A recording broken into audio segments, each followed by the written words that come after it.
चंगा करता है, तू चंगा करता है, यीशु तू चंगा करता है, तू जीवन देता है, तू जीवन देता है, यीशु तू जीवन देता है। समर्पण के साथ कार्यशील होना, मेहनती होना, मतलब मसीहत में मेहनती होना बहुत जरूरी है। मसीहत में क्या प्रियो? मेहनती होना बहुत जरूरी है। अपने परिवार के लिए मेहनती होना, अपने कलीसिया के लिए मेहनती होना और अपने समाज के लिए मेहनती होना।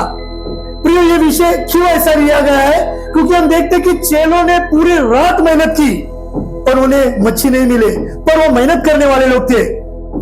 प्रभु मेहनती लोगों को ढूंढता है, कामचोरों को नहीं। प्रभु किसको ढूंढता है? मेहनती लोगों को। नेहम्याह ने किसको चुना? मेहनत करने वाले लोगों को। 52 दिन में घर बनाना था, किसको चुना? मेहनत करने वालों को। अभी ये मेहनत नहीं करता, पर मैं यीशु के नाम पे इसका अभिषेक करेगा, मेहनत कर मेहनत कर। ये कुछ नहीं करेगी। निष्ठा में हाथ रख रहे पर ये कुछ नहीं करेगी। उदाहरण दे रहा हूं, कुछ नहीं कर पाएगी। प्रभु यीशु मसीह मेहनत करने वाले को ढूंढता है।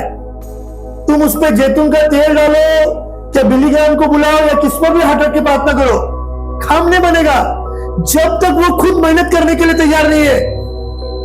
हमें देखने को मिलता है प्रियो, ये चेले मेहनत करने वाले लोग थे, पूरी पूरी रात परिश्रम करने वाले लोग थे और यीशु ने उनकी मेहनत को देखा है, यीशु ने उनके परिश्रम को देखा है और यीशु उनके बीच में गया है। हालेलुया। जब प्रियो आप मसीह में मेहनत करते, आप आपके काम धंधों में मेहनत करते, यीशु निश्चय आपकी सहायता करने आने वाला है। हालेलुया। आपको लगता है मैं इतना मेहनत करता हूं, मेरे पे कोई ध्यान नहीं देता है, मेरा इनकम नहीं बढ़ रहा है, मेरा ग्रोथ नहीं, ये सब संसारिक बातें प्रभु देख रहा है। हालेलुया। प्रभु देख रहा है, पास्टर ने देख रहा है, पत्नी ने देख रहा है, पति ने देख रहा है, बच्चे ने देख रहे हैं। वो दिखाने को जाओ मत और उनसे अपेक्षा भी मत रखो, पर प्रभु यीशु मसीह आपकी सारी मेहनतों को देख रहा है। इसलिए प्रियो, मसीहत में मेहनती होना बहुत जरूरी है और परमेश्वर ऐसे मेहनती लोगों को ढूंढ रहा है। नेहम्याह एक मेहनती मनुष्य था और नेहम्याह के साथ काम करने वाले लोग थे, वे भी मेहनती लोग थे। हालेलुया। प्रियो, जब हम मेहनत करते हैं, प्रभु निश्चय हमारे ऊपर ध्यान लगाएगा। हम मेहनत नहीं करते, प्रभु ध्यान नहीं लगाएगा। आलसी लोग परमेश्वर को नहीं चाहिए, पर काम करने वाले लोग प्रभु यीशु मसीह को चाहिए। हम एक वचन पढ़ते, नीति वचन उसका 10वां अध्याय और उसका 4था वचन। जो काम में ढिलाई करता है, जो काम में ढिलाई करता है। प्रिय, ढिलाई का मतलब मालूम आप लोगों को? ढिलाई करता है जो काम को टालता रहता है। क्या है? जो काम को टालता है। जो काम में ढिलाई करता है उसका मतलब क्या है? जो काम को डालता है। कुछ काम बोलेगा, अरे ऐसा करने का है, अच्छा मेरे पास टाइम नहीं है, अरे ऐसा करने का मैं बहुत बिजी है। वो क्या करता है? काम में ढिलाई करता है। कंपनी में भी, घर में भी, फैक्ट्री में भी, कुछ भी काम उसे सौंपा जाएगा तो वो क्या करता है? काम में ढिलाई करता है। जो कोई काम में ढिलाई करता है वह निर्धन हो जाता है। वो क्या हो जाता है? निर्धन। निर्धन। निर्धन का मतलब क्या? जिसके पास पैसा नहीं है, संपत्ति नहीं। कंगाल, गरीब। हालेलुया। निर्धन क्या? कंगाल, गरीब। अरे मेहनत नहीं करेगा तो कंगाल गरीब ही रहेगा ना। मेहनत नहीं करने वाले हमेशा कंगाल गरीब रहते, वो हमेशा दुख की बातें बताते रहते, ऐसा हो गया वैसा हो गया। इसलिए प्रियो, मसीहत में मेहनती होना बहुत जरूरी है और प्रभु मेहनतियों को ढूंढता है। अगर वो अपने परिवार के लिए मेहनत कर रहा है, अपने समाज के लिए कर रहा है, तो निश्चय प्रभु के राज्य के लिए भी करेगा। हालेलुया। तो ही उसका इस्तेमाल करेगा। अगर हम हमारे खुद के घर के लिए मेहनत नहीं कर रहे तो परमेश्वर के राज्य के लिए क्या मेहनत करेंगे? साधारण सी बात है। अगर मैं मेरे परिवार के लिए कुछ नहीं कर रहा तो मैं प्रभु के राज्य के लिए क्या करूंगा? प्रियो, हमें मेहनती होना है। आगे, परंतु कामकाजी लोग अपने हाथों के द्वारा धनी होते हैं। हालेलुया। कामकाजी करने वाले लोग अपने हाथों की द्वारा धनी होते हैं। वो किसी पर निर्भर नहीं रहते, पर उनके काम धंधों के द्वारा वे धनी हो जाते हैं। प्रिय, मसीह में हमें धनवान होना है। मसीह में हमें धनी होना है, पर प्रियो काम धंधा करते हुए हम काम की चोरी नहीं करेंगे, हम आलसी नहीं बनेंगे, पर हम काम करते रहेंगे। हालेलुया। फिर एक बार ये वचन पढ़े। जो काम में ढिलाई करता है हाँ वह निर्धन हो जाता है, हाँ परंतु कामकाजी लोग अपने हाथों के द्वारा धनी होते हैं। हालेलुया। प्रियो ये वचन हमें सिखाता है कि मसीहत में काम करना कितना जरूरी है। हमें काम करते रहना है प्रियो, और प्रभु के राज्य के लिए भी हमें काम करना है, अपने परिवार के लिए भी काम करना है। काम करते करते हमें सेवा करना है प्रियो। जब हम काम करते रहेंगे, प्रभु की नजर आपके ऊपर है।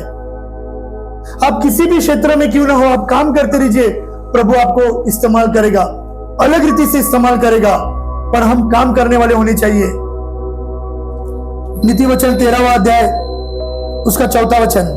आलसी का प्राण लालसा तो करता है, आलसी का प्राण लालसा तो करता है, और उसको कुछ नहीं मिलता, पर उसको कुछ नहीं मिलता, परंतु कामकाजी हष्ट पुष्ट हो जाते हैं। परंतु कामकाजी क्या हो जाते हैं? हष्ट पुष्ट हो जाते हैं, बलवान मजबूत हो जाते हैं। काम काज करने वाले लोग क्या होते हैं? हष्ट पुष्ट बलवान सामर्थ्य हो जाते वे, क्योंकि वे काम कर रहे हैं। और नहीं काम करने वाले क्या होते हैं? आलसी बने रहते। प्रियो हमें मसीहत में काम करते रहना है। चेले यीशु मसीह के काम करने वाले थे, और दिन रात परिश्रम करने वाले थे, अपने परिवार का देखभाल करने वाले थे, कीमत देने वाले थे। जब वो अपने परिवार के लिए काम कर रहे थे, अपने खुद के व्यक्तिगत जीवन के लिए काम कर रहे थे, यीशु मसीह ने उन्हें अपने राज्य के लिए भी चुन लिया कि ये मेरे राज्य के लिए भी काम करेंगे। अनेक बुद्धिमान लोग थे, अनेक पढ़े लिखे लोग थे, पर प्रियो परमेश्वर ने उन्हें नहीं चुना। परमेश्वर ने मेहनत करने वालों को चुना, काम करने वालों को चुना। प्रियो ये जो मछुआरे का लोग काम करते, उस काम में इतनी ताकत लगती है प्रियो, इतना मेहनत लगता है कि आप हिसाब नहीं कर सकते। उस आंधी तूफान में बने रहना, जाले को पानी में डालना, निकालना, खींचना। अगर आप मछुआरों को देखेंगे तो उनके हाथ के उंगलियां ऐसे बड़े बड़े होते, क्योंकि वो रस्सियां खींच खींच के, वो हाथ इतने, पंजे उनके इतने मजबूत हो गए रहते, क्योंकि उनके काम में बहुत मेहनत होता है। प्रियो प्रभु मेहनती लोगों को ढूंढता है, इसलिए प्रियो हमें मसीहत में मेहनत करते रहना है। कोई ना बोले मैं बूढ़ा हो गया हूं, अभी मेरे से कुछ होता नहीं है। आपसे जितना बल पड़ता है उतना करते रहिएगा, छोटी छोटी बातें करते रहिएगा। ये करना है प्रियो हमें। हम सब बातों में सक्षम नहीं है, हमें सब बातों की जानकारी नहीं है, पर हमें लोगों को सिखाना है, और उसके लिए हमसे जो बनता है हम करने की कोशिश करेंगे। पर प्रियो हमें मेहनती होते रहना और मेहनती होना है। मैं मेरा मेहनत कर रहा हूं, निश्चय मैं उसका प्रतिफल प्राप्त करूंगा, पर मेरे मेहनत के द्वारा मेरी पत्नी वो प्रतिफल नहीं प्राप्त करेगी। पत्नी पर वो आशीष बना रहेगा, पर उससे भी परमेश्वर के राज्य के लिए खुद मेहनत करने की जरूरत है। आप जब यहां पर आए, आप मेहनत कर रहे हैं तो ये बहुत अच्छी बात है, पर आपके पति ने भी मेहनत करना चाहिए, आपके बच्चों ने भी मेहनत करना चाहिए। ये हर एक की व्यक्तिगत प्रिय उद्धार की बात है, ये व्यक्तिगत बचाव है। मेरे उद्धार पाने के द्वारा मेरा परिवार बचाया जा सकता है, पर वो उद्धार में बने नहीं रहे तो क्या होगा? इसलिए उन्हें मेहनत करते रहना है प्रियो, मेहनत में लगे रहना है। जब मनुष्य मेहनत करता रहता है, वो और सफलता की ओर, और सफलता की ओर, और सफलता की ओर बढ़ता रहता है, और प्रभु उनका इस्तेमाल करता है। इसलिए प्रियो हमें मेहनत करते रहने की जरूरत है। हम नीति वचन 22वां अध्याय 29वां वचन पढ़ेंगे। यदि तू ऐसा पुरुष देखे, और यदि तू ऐसा पुरुष देखे जो काम काज में निपुण हो, और तू ऐसा पुरुष देखे जो काम काज में निपुण हो, तो वह राजाओं के सम्मुख, तो वो राजाओं के सम्मुख खड़ा होगा, छोटे लोगों के सम्मुख नहीं। छोटे लोगों के सम्मुख नहीं। क्या लिखा है वचन? जो अपने कामों में निपुण होगा, निपुण मतलब परफेक्ट, ईमानदारी से काम करने वाला, क्या होगा वो? जो अपने काम में निपुण होगा, वो कभी भी किनके साथ रहेगा? राजाओं के साथ। हालेलुया। प्रियो यदि आप काम में अपने निपुण है, तो निश्चय परमेश्वर आपको राजाओं के साथ रखेगा। आप राजाओं के साथ उठोगे, राजाओं के साथ बैठोगे। और ये डैनियल हमें बहुत ईमानदारी के साथ बताता है। डैनियल एक निपुण मनुष्य था, उसने कितने सालों तक राजा के दरबार में सेवा की है। हालेलुया। प्रियो हमें मसीहत में निपुण होना है, अपने कामों में निपुण होना है। हम जो भी काम कर रहे हैं उसमें सीख रहे हैं, समय बिताना है, परफेक्शन लाना है, कि जिसके द्वारा हम बड़े बड़े अधिकारियों के बीच में हो गए, राजाओं के बीच में हो गए, समाज में लोग भी कहेंगे अरे ये तो मसीह लोग है, और इनकी पहचान बहुत बड़े लोगों के साथ है, क्योंकि ये निपुण है और संसारिक लोगों को निपुण लोगों की जरूरत है और वो मसीह लोग है। हालेलुया। तो हमें समझ रहे हैं कि हमारी निपुणता प्रभु के राज्य के लिए एक बड़ा आशीष का कारण होने वाला है। अनेक लोगों को हम मार्गदर्शन करने वाले लोग होंगे, अनेक राजा आकर हमसे सलाह लेंगे, अनेक नगर सेवक, अनेक बड़े बड़े पॉलिटिशियन वो आकर आपसे सलाह लेंगे कि क्या करना है समाज के लिए, हमारे घर के लिए क्या करना है, इस नगर के लिए क्या करना है, इस शहर के लिए क्या करना है, क्योंकि प्रभु की निपुणता हम पर बनी हुई है। हालेलुया। इसलिए प्रियो हमें मसीहत पे निपुण होना है। हम देखते प्रियो कि एक हवाई जहाज होता है, कितना लंबा होता है और उसकी कितनी चौड़ाई होती है, कितने लोगों को वो रोज ट्रेवलिंग करके लेके जाता है। अगर हवाई जहाज सबसे ज्यादा सुरक्षा कहां पर है, सुरक्षित कहां पर है, हवाई जहाज सबसे ज्यादा सुरक्षा में कहां पर है? एग्जिट गेट के पास, मतलब एयरपोर्ट में। जब हवाई जहाज एयरपोर्ट पर है तो सबसे ज्यादा सुरक्षा के स्थान पर है। पर हवाई जहाज को एयरपोर्ट पे रखा रहेगा तो चलेगा क्या? क्या उसे एयरपोर्ट पे रखने के लिए बनाया? उसे बनाया है कि घंटों की दूरी मिनटों में करे। हालेलुया। घंटों की दूरी मिनटों में करे, इसलिए उस हवाई जहाज को बनाया गया है और इस विचारधारा से बनाया गया है कि वो बादलों को चीरते हुए उसकी सीमा पर सही समय पहुंचे। और वो सबसे ज्यादा सुरक्षा में कहां पर है? एयरपोर्ट पर है प्रियो। पर वो एयरपोर्ट पर रख के चलेगा नहीं, उसे बाहर निकलकर लंबी लंबी दूरी का ट्रेवलिंग करना ही पड़ेगा, उसे वो प्रवास करना ही पड़ेगा। ऐसे ही प्रियो पानी का जहाज भी सबसे ज्यादा सुरक्षा में कहां पर है? बंदरगाह पर। और उसे बंदरगाह पर रखकर चलेगा क्या? नहीं प्रियो, उसका इस्तेमाल किया ही जाएगा। हम देखते हैं अभी इराक में जो लड़ाई हो रही है, अनेक बंदरगाह पर जहाज लगे हुए क्योंकि रास्ता बंद कर दिया गया है, पानी के जो रास्ते हैं वो बंद कर दिए गए, बड़ा नुकसान हो रहा है, बड़ी परेशानी हो रही है, पर उसका इस्तेमाल किया जा रहा है। कहने का मतलब यही है कि पानी का जहाज सबसे ज्यादा सुरक्षा में कहां पर है? अपने बंदरगाह पर। और उसे अपने स्थान को छोड़कर गहरे समुद्र में जाकर एक देश से दूसरे देश, एक देश से दूसरे देश जाना ही पड़ेगा। उसके अलावा उसके पास किसी भी प्रकार का चारा नहीं है। हालेलुया। उसके अलावा उसके पास किसी भी प्रकार का चारा नहीं है। प्रियो, ऐसे ही परमेश्वर ने आपको और मुझे भी चुना है।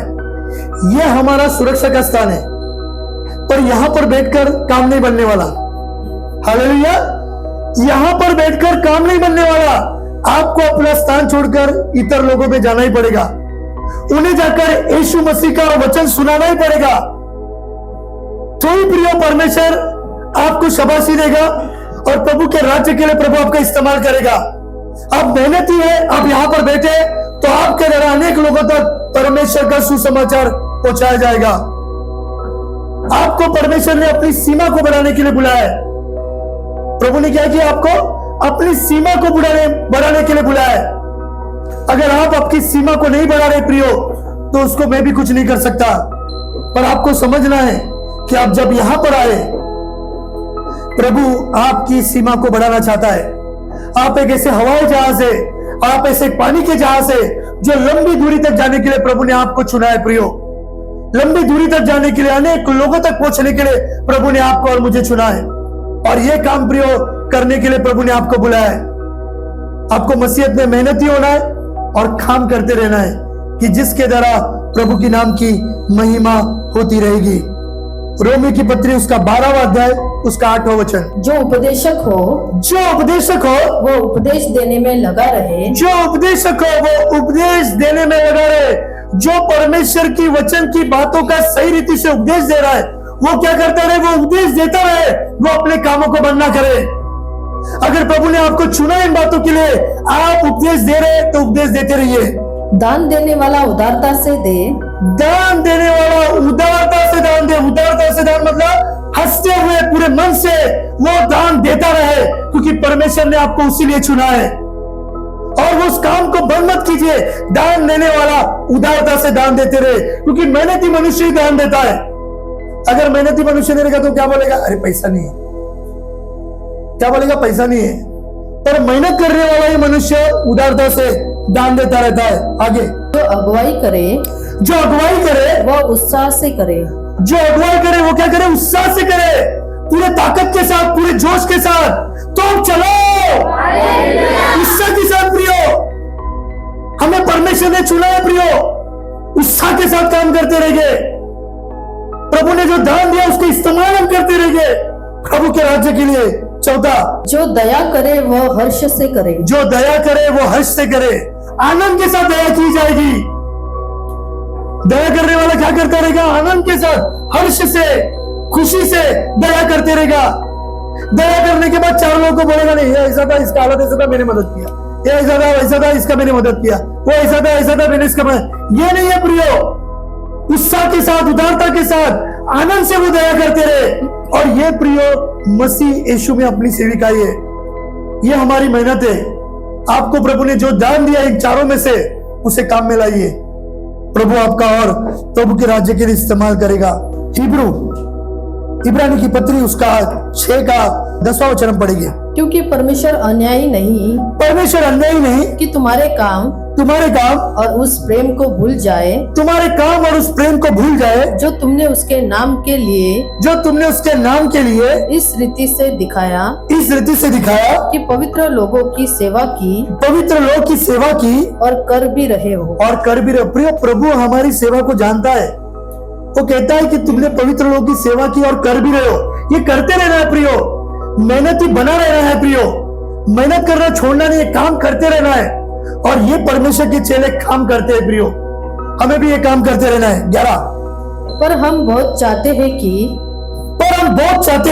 तुम में से हर एक जन अंत तक पूरी आशा के लिए ऐसा ही प्रयत्न करता रहे। कितने लोग? थोड़े लोग, बहुत लोग। क्या कहता है यहाँ पर परमेश्वर का सेवक? बहुत लोग ऐसा ही अंत तक करते रहे। बहुत लोग, शब्दों को ध्यान रखेगा। बहुत लोग, ऐसा नहीं बोला कि 4-5 जन, नाम नहीं लिया। बहुत लोग, प्रभु के राज्य के लिए बहुत लोग काम करने वाले चाहिए। खेत पक चुके हैं पर हमारे पास मजदूर नहीं है। और ये वचन क्या बता रहा है? कि बहुत लोग ये काम ऐसे ही करने के लिए चाहिए प्रियो। बाजू वाले को बोलेंगे कि बहुत लोग ऐसे ही काम करने के लिए चाहिए। प्रियो में चाहिए ऐसे बहुत लोग कि ऐसा काम करे प्रभु के राज्य का। जब हम ये बातें करते नहीं है प्रियो, तो ये बात सही नहीं है। जब प्रभु का वचन हमसे बातें कर रहा है, उसे काम में लाने की जरूरत है। 12, ताकि तुम आलसी न हो जाओ, वरन उनका अनुकरण करो, जो विश्वास और धीरज के द्वारा प्रतिज्ञाओं के वारिस होते हैं। हालेलुया। प्रभु का वचन कह रहा है कि तुम आलसी ना बनो। जो मनुष्य काम नहीं करता प्रियो, वो आलसी बन जाता है। हमें काम करते रहना है प्रियो। जो प्रतिज्ञा दी है परमेश्वर ने, उस प्रतिज्ञा को हमें प्राप्त करना है। आप देखिए, संडे को छुट्टी रहता है तो मंडे को काम पे जाने के लिए घंटा लाता है। 2 दिन छुट्टी मिल गया तो और घंटा लाएगा। हम आलसी हो जाते, वो हमारी प्रैक्टिस छूट जाती है। प्रियो, हमें हमारी जीवन शैली में विजय चाहिए तो काम करते रहना होगा प्रियो। ऐसे ही यीशु मसीह में भी प्रियो, हमें पवित्र शास्त्र लेकर मेहनत करते बैठना है, वचन लेके बैठना है। प्रभु तू मुझसे बातें कर। हमने गाना गाना, प्रभु जब तू सबको दर्शन दे तो मुझे भी दे और मेरे पास भी आ। हालेलुया। हमारे पास भी प्रभु आएगा। आपके पास वो लालसा होगी उसे प्राप्त करने की, वो आशा होगी, तो प्रभु निश्चय वो दर्शन आपको भी देगा। दूसरा पत्रस उसका 1 अध्याय उसका 10वां वचन। इस कारण है भाइयों, अपने बुलाए जाने और चुन लिए जाने को सिद्ध करने का भली भांति यत्न करते जाओ। 1 मिनट, क्या लिखा है? कि आपको प्रभु ने जिस रीति से बुलाया है, उस बुलाने को क्या करते जाओ? सिद्ध करते जाओ। सिद्ध करते मतलब अपने जीवन शैली में सुधार करते जाना। अपने जीवन शैली में सुधार करते जाओ, सिद्ध करते जाओ। मतलब हमारे जीवन में कुछ बातें सही नहीं है, उसे क्या करते जाना है? सही करते जाना है, सिद्ध करते जाना है। इसलिए प्रियो, हमें प्रभु में मेहनती बनते रहना है। हमारी जो बातें गलत है उसे सही करते रहना है। आगे, क्योंकि यदि ऐसा करोगे तो, और यदि ऐसा करोगे तो कभी भी ठोकर न खाओगे। और कभी भी ठोकर नहीं पाओगे। हालेलुया। जो मनुष्य हमेशा सीखता रहता है, अपनी गलतियों से सीखता है, सुधार करता है, वो फिर एक बार ठोकर नहीं खाएगा। प्रियो, हमें भी मसीह में काम करते रहना है और प्रभु की महिमा के लिए प्रभु हमारा इस्तेमाल करता रहेगा। यही अध्याय का 3रा अध्याय, उसका 14वां वचन। इसलिए हे प्रियो, हाँ, जबकि तुम इन बातों की आस देखते हो, हाँ, तो यत्न करो। क्या लिखा है? यत्न करो। यत्न करो मतलब पूरी मेहनत करो। पूरी मेहनत, पूरी लगन से करो, यत्न करो कि हम परमेश्वर के सामने, क्या लिखा है, कि निर्दोष ठहरे। प्रियो, मेहनत करना पड़ेगा। पवित्रता में भी रहने के लिए मेहनत करना पड़ता है, यत्न करना पड़ता है, मन की अभिलाषा की बातों को मारना पड़ता है, दुष्टाई से दूर रहना पड़ता है, मेहनत करना पड़ेगा प्रियो, यत्न करना पड़ेगा। तभी ही जाकर हम मसीह में मेहनती लोग कहलाए जाएंगे। प्रभु को मेहनत करने वाले लोग चाहिए।